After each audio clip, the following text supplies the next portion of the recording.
Je viens de rentrer du taf. J'ai même pas pris le temps de me déshabiller. J'ai reçu un livre. Et je sais ce que c'est parce que certaines lectrices Charleston l'ont déjà reçu. Il s'agit des nouvelles épreuves non corrigées. Et cette fois-ci, c'est La révérence de l'éléphant de Laura Trompette, qui porte le même prénom que moi, qui est moins épais que Pachinko, et qui sort le 9 février 2021. C'est la réception du jour. Laura Trompette, je ne connais absolument pas cet auteur. C'est son 8e roman. Bon bah voilà, allez, une prochaine lecture. Comme vous avez pu suivre sur les réseaux sociaux, je suis censée partir en vacances ce soir. On est mercredi. Bon bah alors où vous regarderez cette vidéo, les annonces bien entendu on les aura eu depuis longtemps. Mais moi je ne les ai pas encore, il n'est pas encore 20h. Et on attend d'avoir les annonces de Macron pour savoir si oui ou non on part. Toujours est-il que du coup c'est les vacances, que je vais pouvoir enfin me remettre à fond dans mes lectures, que je vais pouvoir vous parler de plein de livres. J'ai ralenti un petit peu le rythme là ces derniers jours pour diverses raisons. En tout cas, cette réception me donne envie de lire encore plus et d'avancer dans mes lectures. Désolée pour la luminosité, j'ai vraiment fait ça, mais de la plus mauvaise de toutes les façons. C'est-à-dire que là, le téléphone est posé sur un espèce de sac fourre-tout. J'ai fait ça comme ça, je suis rentrée, je suis allée à la boîte aux lettres, j'ai pris le bouquin, j'ai posé le téléphone et roulé jeunesse.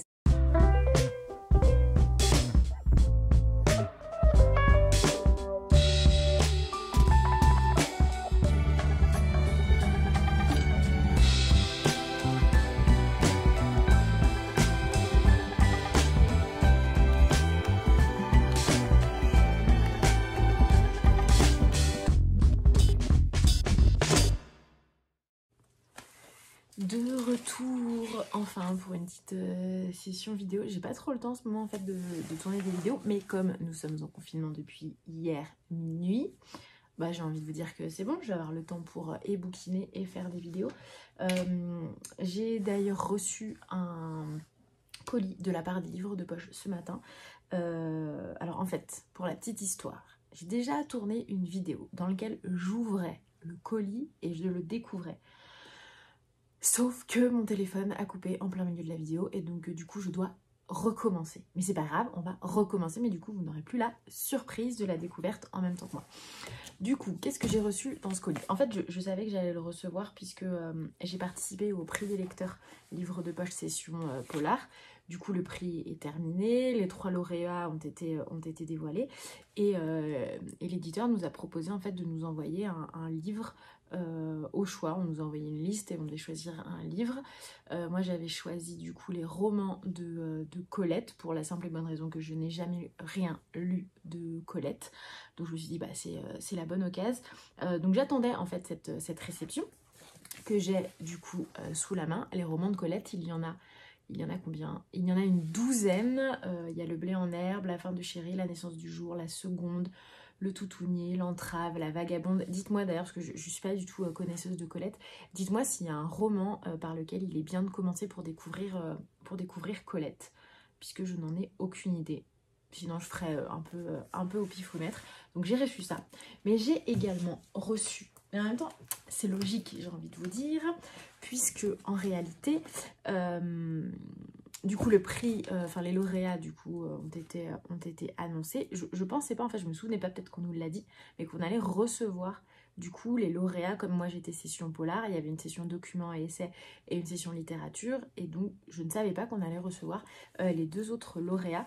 Il y a donc session documents et essais La splendeur des Bruneuf d'Iseult Williams.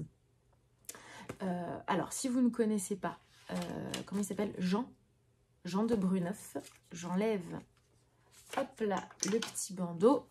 Et ce petit personnage va peut-être vous dire quelque chose, le petit Babar. En fait, Jean de Bruneuf, c'est l'auteur de Babar. Alors, quand j'étais petite, je n'ai pas trop de souvenirs d'avoir beaucoup lu ou qu'on m'ait lu beaucoup de Babar. J'étais plutôt team Barbe à Papa, il me semble. et du coup pas trop barbe à papa. Et là en fait on découvre un peu cette saga familiale, puisque du coup Jean de Bruneuf a donné naissance donc à Babar. Il y a sa sœur Cosette et son beau-frère Lucien qui ont lancé Vogue, Vue également, l'ancêtre de Paris Match. Son frère Michel a mis sur orbite Christian Dior et Yves Saint Laurent. Enfin voilà, c'est une famille en gros franco-allemande qui sera parmi les premiers opposants d'Hitler, dénonçant très tôt l'antisémitisme. Donc ça sent vraiment la saga familiale, et puis ça a l'air d'être une belle famille très engagée, bourrée de talent, entrepreneur. Ouais, j'ai vraiment hâte de découvrir cette saga familiale, avec à l'intérieur en plus des photos d'archives. Donc ça, c'est pour la catégorie documents et essais. Dans la catégorie littérature, le roman de Mélissa d'Acosta, Tout le bleu du ciel. Alors celui-ci, j'en avais entendu parler. Je pense que ça va être un roman très émouvant. Dans mon souvenir, ouais, c'est ça. C'est donc Émile qui a 26 ans, qui est condamné par un Alzheimer précoce et qui souhaite prendre le large pour un ultime voyage. Et en fait, il recherche un compagnon d'aventure.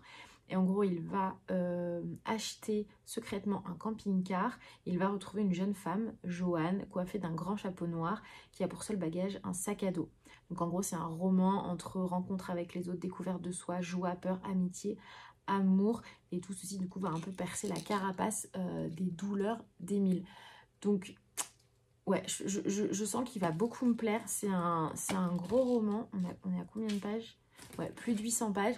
Je sais pas, je sens qu'il va beaucoup me plaire. Et puis surtout, s'il est pris des lecteurs, c'est qu'a priori, le jury a bien fait son choix.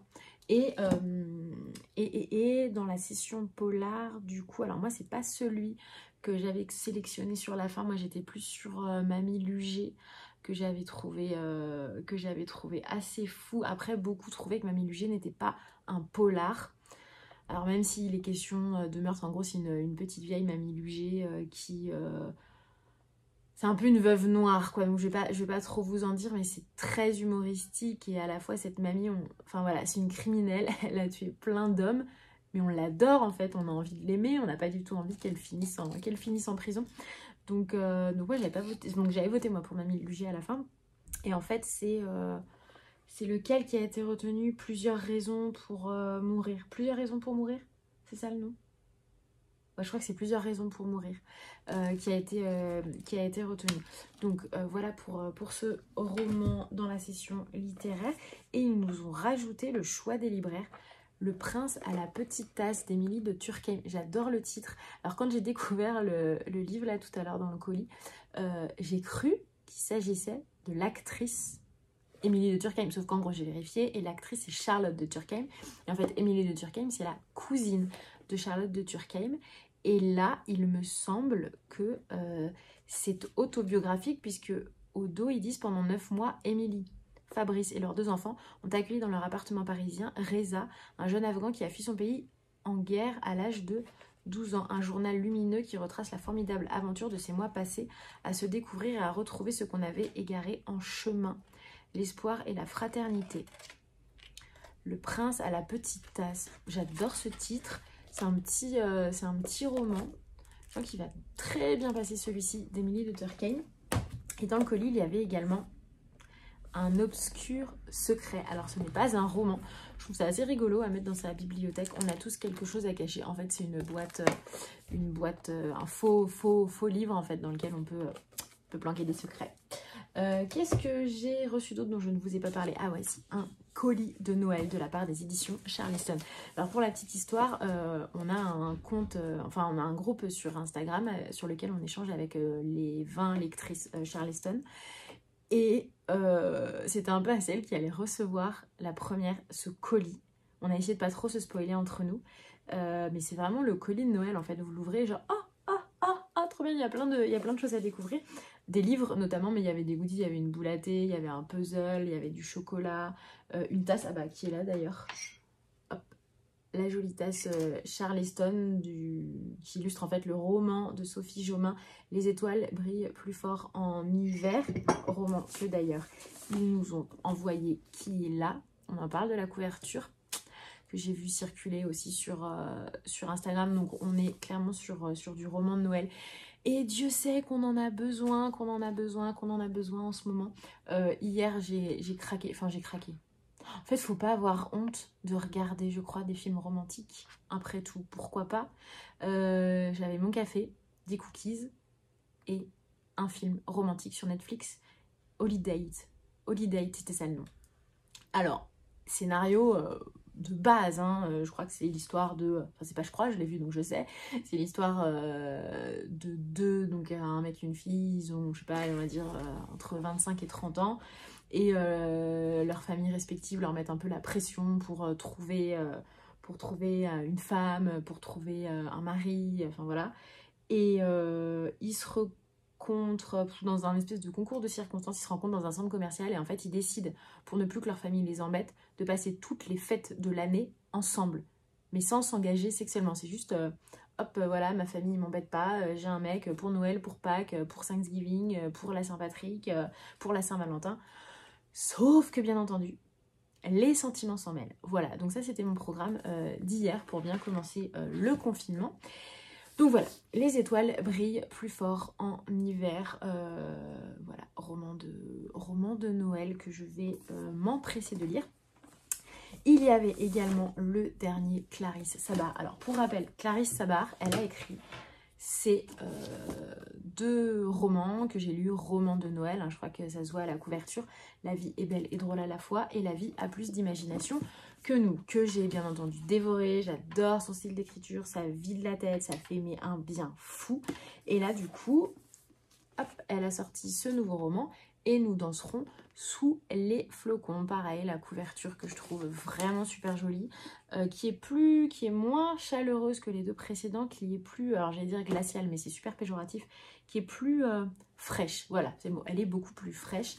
Donc voilà, un univers, enfin j'adore son univers, on s'y retrouve vraiment très facilement.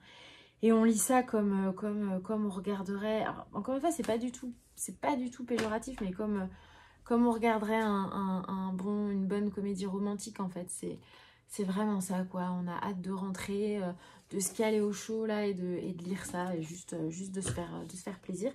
Et il y avait également Noël Actually en référence, j'imagine, à Love Actually, le fameux film qu'on regarde à chaque Noël. Et en fait, qui est donc qui regroupe en fait plusieurs nouvelles de la team Rom-Com. En tout cas, il y a donc dans les auteurs Isabelle Alexis, Tony Béard, Adèle Bréau, Sophie Henrionnet, Marianne Lévy et Marie Vareille. Donc voilà un recueil de nouvelles pour Noël, quoi. Tout pareil, en fait.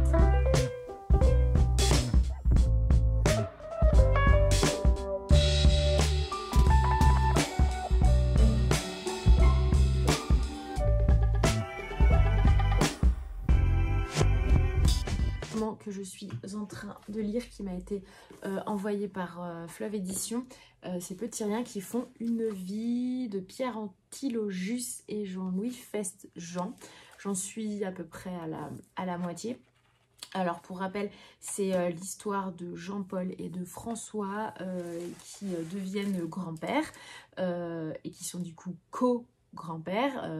Donc Jean-Paul, son fils Sébastien. La fille de François, c'est Anne, il me semble.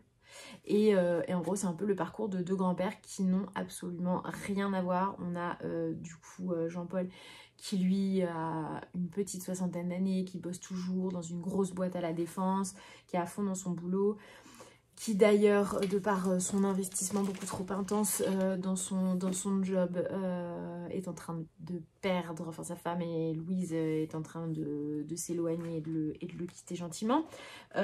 Donc voilà, alors j'aime beaucoup, c'est sympa à lire.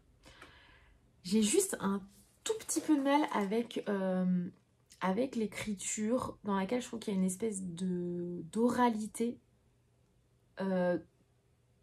trop importante à mon goût. C'est comme si en fait on lisait une bande dessinée, j'ai l'impression. C'est comme si en fait chaque ligne c'était des bulles. Alors ça se présente pas du tout comme ça, hein, c'est un roman avec des dialogues. mais j'ai l'impression des fois de buter sur certaines phrases en fait, de par une écriture un peu orale. Je sais pas si vous voyez ce que je veux dire. Après voilà, il se lit bien, il est vraiment sympa, le sujet est cool.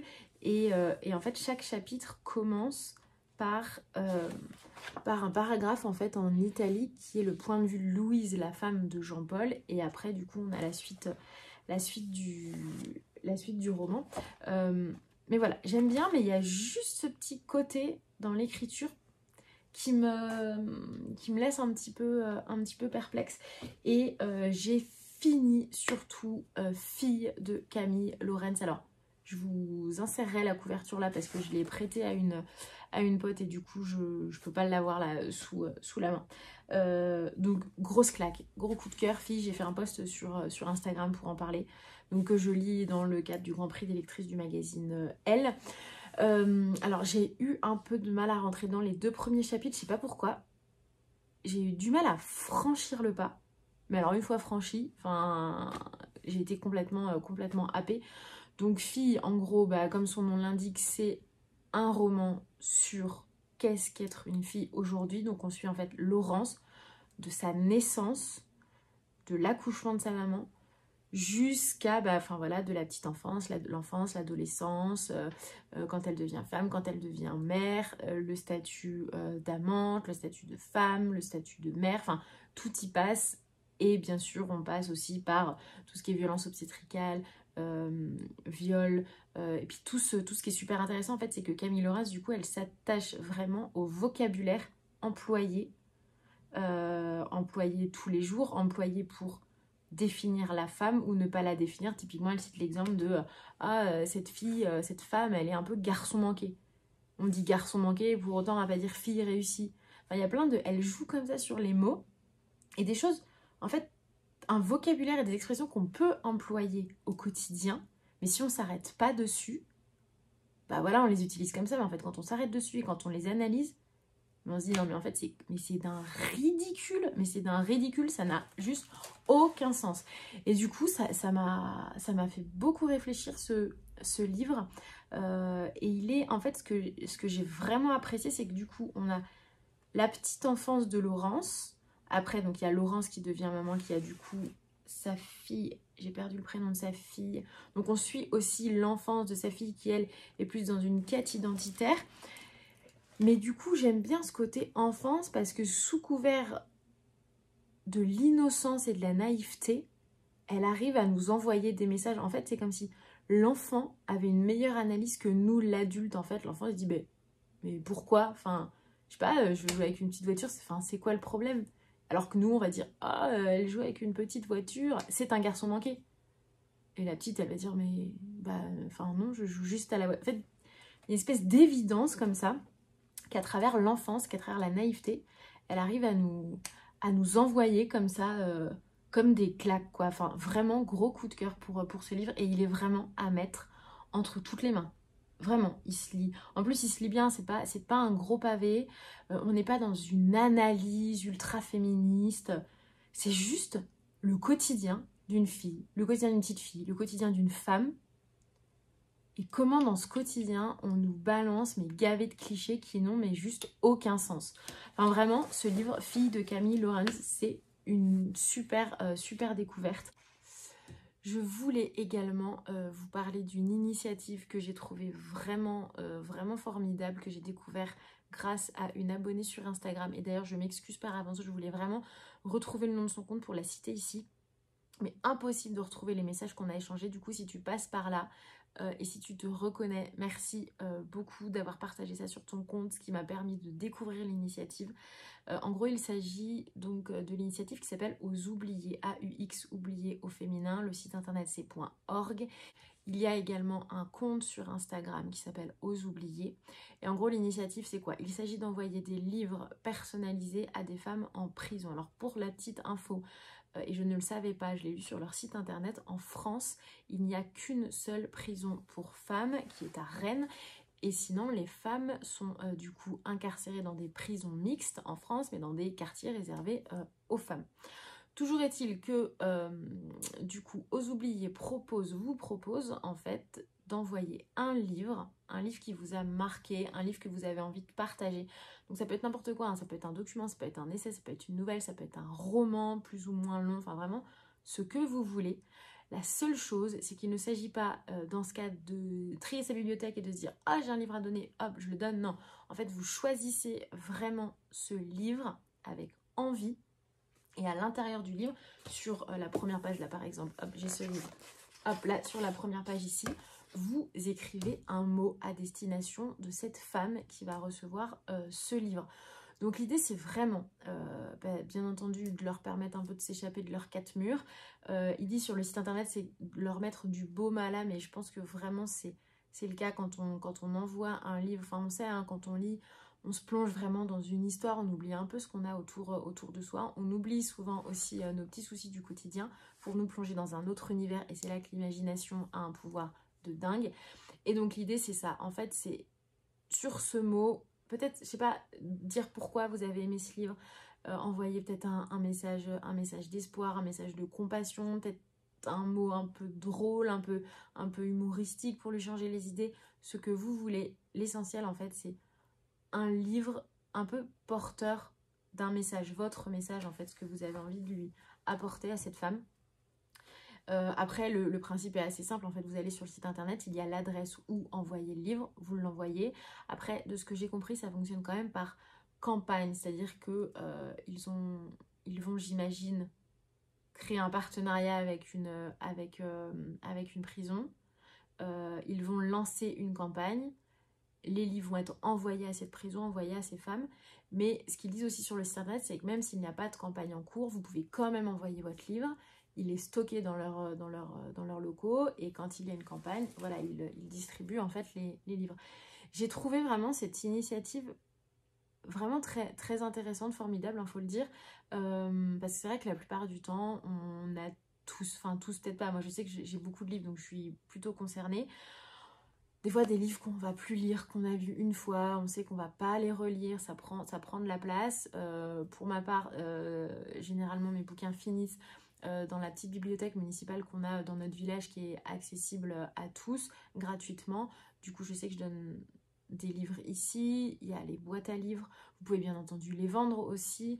Je sais que les hôpitaux récupèrent aussi des livres, et j'espère juste que vous ne les jetez pas, hein, vraiment, ça c'est... Non, vous ne les jetez pas, n'est-ce pas? Dites-moi que vous ne jetez pas vos livres. Il y a tellement de façons de se débarrasser, entre guillemets, de livres, et de faire plaisir à d'autres avec ça. Mais toujours est-il que cette initiative se rajoute sur la liste, en fait, des choses, enfin, de ce qu'on peut faire, en fait, de livres dont on ne veut plus. Sachant que voilà, cette initiative, encore une fois, c'est pas juste vas-y, j'ai plus envie de ce livre-là, je le dégage, quoi. Il faut vraiment que le choix soit vraiment affiné et réfléchi. Il faut qu'il y ait une vraie démarche, en fait, dans le choix de ce livre. En tout cas, voilà, je voulais vraiment partager cette initiative avec vous. Alors peut-être que je débarque complètement, peut-être que vous êtes déjà au fait de cette initiative, mais alors moi, pour le coup, je n'en avais jamais entendu parler, et je suis bien contente d'avoir découvert ça.